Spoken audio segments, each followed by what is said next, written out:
आज के इस उत्तर प्रदेश सरकार और मोनाश यूनिवर्सिटी ऑस्ट्रेलिया के बीच में एमओयू साइन के इस विशेष कार्यक्रम में यहाँ पर उपस्थित उत्तर प्रदेश सरकार में मंत्रिमंडल के मेरे सहयोगी, उच्च शिक्षा विभाग के मंत्री श्री योगेंद्र उपाध्याय जी, माध्यमिक शिक्षा के मंत्री श्रीमती गुलाब देवी जी, बेसिक शिक्षा विभाग की मंत्री श्री संदीप सिंह जी, राज्य मंत्री उच्च शिक्षा श्रीमती रजनी तिवारी जी, प्रदेश के मुख्य सचिव Shri Manoj Kumar Singh ji, deputy high commissioner Australia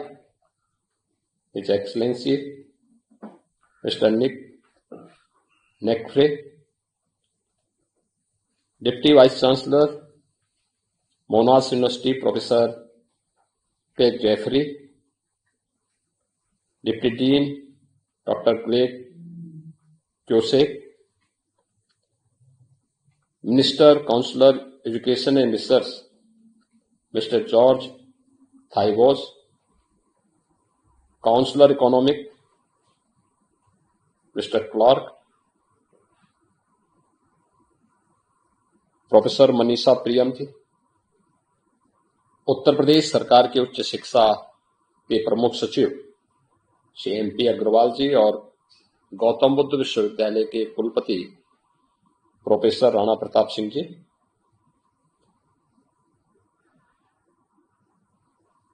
the government of Uttar Pradesh warmly welcome all the esteemed representatives of Monash University. This MOU marks a historic step toward the internationalization of the higher education in Uttar Pradesh. It also aligns with the objective of NEP 2020। मुझे भी बहुत अच्छा लगा जब professor Manisha Priyam जी यहाँ पर मोनाश university के बारे में हमें अवगत करा रही थी। मुझे भारत के उपनिषदों के वे मंत्र स्मरण हो पाए जिसमें हमारा ऋषि हमें इस बात के लिए आह्वान करता है कि आनो भद्रा कर्तुओ यंतु विश्वत, यानी ज्ञान की धारा जहां कहीं से भी आए उसका स्वागत होना चाहिए। और हमारे देश का नाम भारत इसीलिए पड़ा, भारत का मतलब भा में रथ यानी ज्ञान में रथ, इसीलिए भारत है। और इस अवसर पर भारत की एजुकेशन के अंतर्राष्ट्रीयकरण के नए अभियान को हम उत्तर प्रदेश से प्रारंभ कर रहे हैं, जो प्रधानमंत्री मोदी जी के राष्ट्रीय शिक्षा नीति 2020 के उद्देश्यों में से प्रमुख है। इस अवसर पर मैं उत्तर प्रदेश सरकार की ओर से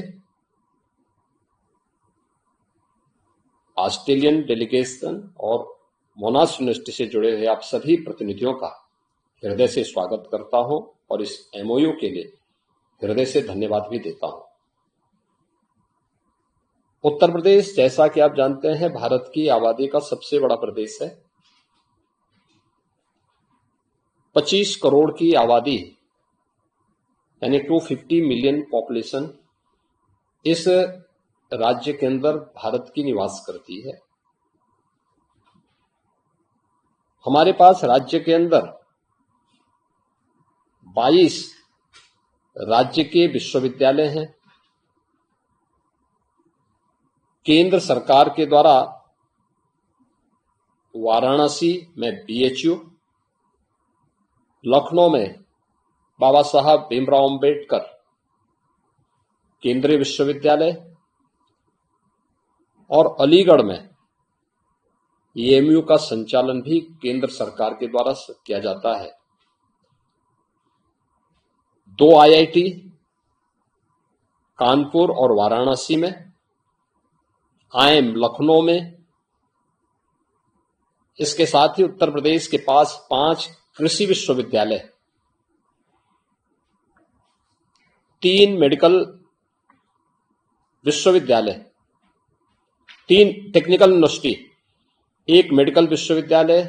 1 आयुष विश्वविद्यालय के साथ ही वर्तमान में उत्तर प्रदेश राज्य के पास 1 ओपन यूनिवर्सिटी भी है और निजी क्षेत्र में भी 47 विश्वविद्यालय वर्तमान में उत्तर प्रदेश के अंदर सफलतापूर्वक संचालित हो रहे हैं।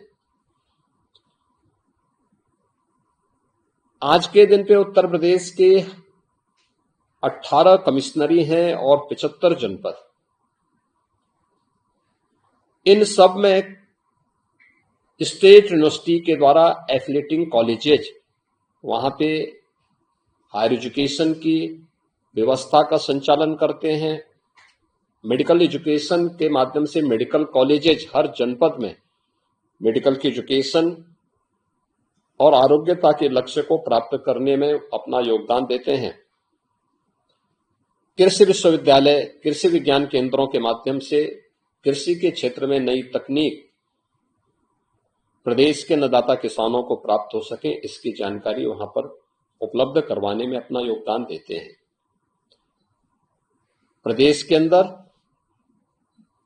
बेसिक एंड सेकेंडरी एजुकेशन का भी अपना एक अच्छा नेटवर्क है, लेकिन समय के अनुरूप इसमें परिवर्तन आज की आवश्यकता है। और दुनिया में जहां कहीं अच्छा हो रहा है, यह नेशनल एजुकेशन पॉलिसी 2020 का उद्देश्य भी है और इसी उद्देश्य को ध्यान में रखकर के प्रधानमंत्री मोदी जी ने देश के अंदर उस प्रकार का एक माहौल आने के बाद से देना प्रारंभ किया है। मुझे बताते हुए प्रसन्नता है कि इससे पहले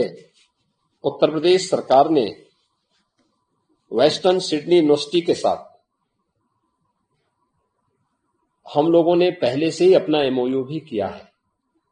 और उनके साथ हमारे प्रदेश की हायर एजुकेशन से जुड़े हुए तमाम प्रोग्राम हम पहले से संचालित कर रहे हैं। और आज मोनाश यूनिवर्सिटी के साथ जो एमओयू हमारा साइन हुआ है, जिसमें यहाँ के छात्रों को वहां पर ले जाने की व्यवस्था या वहां के छात्रों का यहाँ पे आना, शिक्षकों के भी आदान प्रदान की व्यवस्था, कैपेसिटी बिल्डिंग और नए कोर्सेज के लिए मॉडर्न एज कोर्सेज के बारे में, या बहुत सारे ऐसे माध्यम हो सकते हैं जो शिक्षा के क्षेत्र में आमूलचूल परिवर्तन करने में सहायक हो सकते हैं। उस दिशा में आज एमओयू उत्तर प्रदेश की शिक्षा को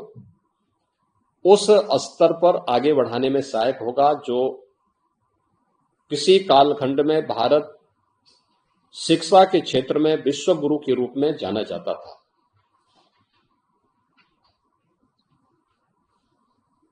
नेशनल एजुकेशन पॉलिसी ने भारत के अंदर शिक्षा के क्षेत्र में एक बड़े परिवर्तन की ओर पूरे भारतवासियों का ध्यान आकर्षित किया है और ये पहली बार जो क्रांतिकारी कदम भारत के अंदर उठाने का प्रयास हुआ है, ये ऐसे समय में हुआ है जब पूरी दुनिया उस समय कोविड-19 के सामने पस्त थी। तब प्रधानमंत्री मोदी जी के नेतृत्व में इसका बेहतरीन प्रबंधन, कोविड-19 के बेहतरीन प्रबंधन के साथ ही हमने अपनी नेशनल एजुकेशन पॉलिसी 2020 को देश के अंदर लागू किया। इसमें जो बेहतरीन व्यवस्था देने का प्रयास हुआ है, इसमें खासतौर पर हमने देश के अंदर जो व्यवस्था इस के अंतर्गत लागू करने का प्रयास किया है। मुझे लगता है कि यह आज की भारत की आवश्यकता थी और इसमें खास तौर पर multi disciplinary education, multiple entry and exit, Indian knowledge, traditions and skill education, research and holistic development के एक नए अप्रोच के साथ नीप 2020 भारत के शिक्षा के क्षेत्र में एक नए परिवर्तन की ओर हम सब का ध्यान आकर्षित करता है। मुझे लगता है कि मोनाश यूनिवर्सिटी ने पहले से ही इस दिशा में बहुत कुछ कदम उठाए हैं। अवश्य ही आपके अनुभव का लाभ उत्तर प्रदेश में बेसिक से लेकर के हायर एजुकेशन के, सामान्य शिक्षा से लेकर के चिकित्सा शिक्षा और तकनीकी शिक्षा के क्षेत्र में शिक्षा के विभिन्न आयामों में उत्तर प्रदेश सरकार को प्राप्त होगा। और मुझे प्रसन्नता है कि इस कार्यक्रम का केंद्र बिंदु उत्तर प्रदेश में एनसीआर में स्थित गौतम बुद्ध विश्वविद्यालय बनने जा रहा है। गौतम बुद्ध विश्वविद्यालय एनसीआर का एक बेहतरीन कैंपस के साथ में स्थापित एक उत्तर प्रदेश का विश्वविद्यालय है। मैं इस पहल के लिए गौतम बुद्ध विश्वविद्यालय को भी और मोनाश यूनिवर्सिटी से जुड़े हुए आप सभी सम्मानित अतिथियों को भी हृदय से धन्यवाद देता हूं कि ये एमओयू गौतम बुद्ध विश्वविद्यालय के माध्यम से उत्तर प्रदेश के अंदर शिक्षा के क्षेत्र में एक नए युग की शुरुआत करेगा। आज के इस अवसर पर मैं एक बार फिर से इस एमओयू के लिए आप ऑस्ट्रेलिया से आए हुए आप सभी पूरे डेलीगेशन का, मोनाश यूनिवर्सिटी से जुड़े हुए सभी प्रतिनिधियों का हृदय से स्वागत करता हूं और इस एमओयू के लिए हृदय से धन्यवाद देता हूं।